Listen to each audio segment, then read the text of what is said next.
नमस्कार मंडळी, मी अनिता स्वागत करते एका छोट्या व्हिडिओमध्ये। मुलांनी जर असे पदार्थ मागितले की जे की घरात उपलब्ध नसतात ताबडतोब मिठाईचे पदार्थ त्यात आपल्या घरात नसतात, म्हणजे मला ना असं कधी वाटतं की लहान मुलं आईची परीक्षा घेतात का काय माहिती, मला येतंय की नाही।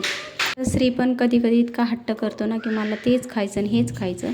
त्याला गुलाबजामुनच खायचे होते, ते कसेही बनवून दे, पण ते हट्टच लावून बसला होता। चांगला अर्धा तास गुलाबजामुन दे तर मग बनवायला घेतले रव्याचे गुलाबजामुन। आणि जे रेसिपी व्हिडिओ टाकतात का ते खरंच खूप चांगलं काम करतात, कारण की अचानक जर असं मुलांनी काही मागितलं आणि ते आपल्याला नाही जर बनवता आलं तर ते बघून तरी बनवता येतात। आणि तशाच पद्धतीचे असे परफेक्ट गुलाबजामुन मी तयार केले आणि त्याला तर इतके आवडले ना। पण मी मोजकेच केले होते, म्हणलं बिघडायला नको, आणि मी जेवढं प्रमाण घेतलं होतं ते परफेक्ट झालं होतं।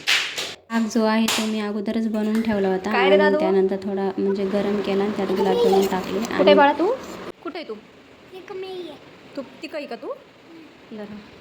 रक्तच काढलंस रे दादा नाकाचं। व्हिडिओ इथे संपवते। व्हिडिओ बघितल्याबद्दल धन्यवाद।